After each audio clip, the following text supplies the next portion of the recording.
Good morning, and welcome back to Daily Dhamma, a letter to our children. Today is September 28th, and our reading is Nibbana. Heaven would have appeared much earlier in most religious tracts, but Nibbana, Sanskrit Nirvana, isn't like Western notions of heaven. The Buddha scarcely mentioned it, other than to point the way and say it arises from patient, persistent practice of the principles. He and the noble ones didn't give details because it's an individual journey to be experienced, not some kind of formula or essay test. It's described as the going out of a flame. We'd say it's the goal of Buddhism, but that's not right either. Seeking, craving, clinging, or clamoring for it is in vain. Pursuing Nibbana only pushes it farther away.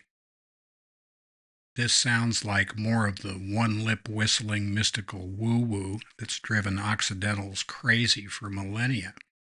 But let's face it, that's a pretty short ride.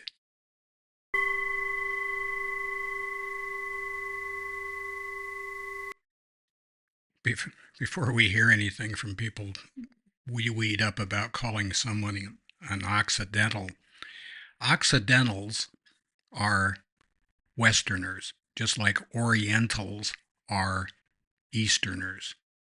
There's nothing racial about it or anything else. It's a description of location. It's like saying Western and Eastern, except using different words. So let's put that aside for a minute. Nibbana is one of those strange concepts in Buddhism, and there is not much in the way of description of what Nibbana is. There is quite a bit in the description of how one might accomplish this state of being. And as we mentioned, it's often described as the going out of a flame.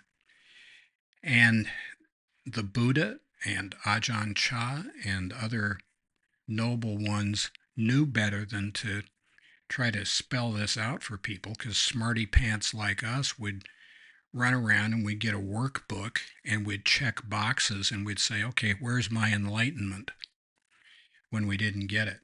Well, there you go. Where indeed?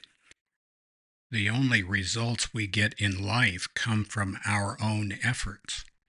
And this month's theme is right effort, and in particular, we're speaking of the effort needed to sit in meditation intentionally. Go out of your way to make time and place so that you can do that, and then practice your practice to the fullest extent that you are capable.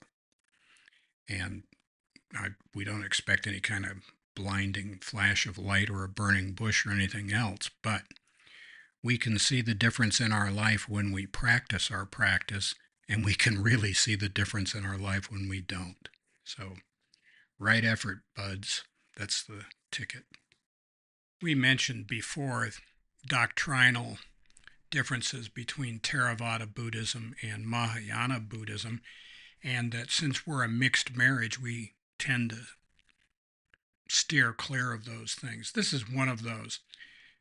The largest sect in Japan, and the sect that Mrs. Dhamma's great-grandfather was a monk in, is called Jodo Shinshu, Pure Land sect, and the Pure Land is a Buddhist heaven.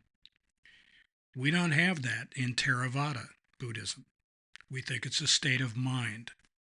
Now that might sound like small beer, but purists can make a big deal out of that. And happy trails to you until we meet again.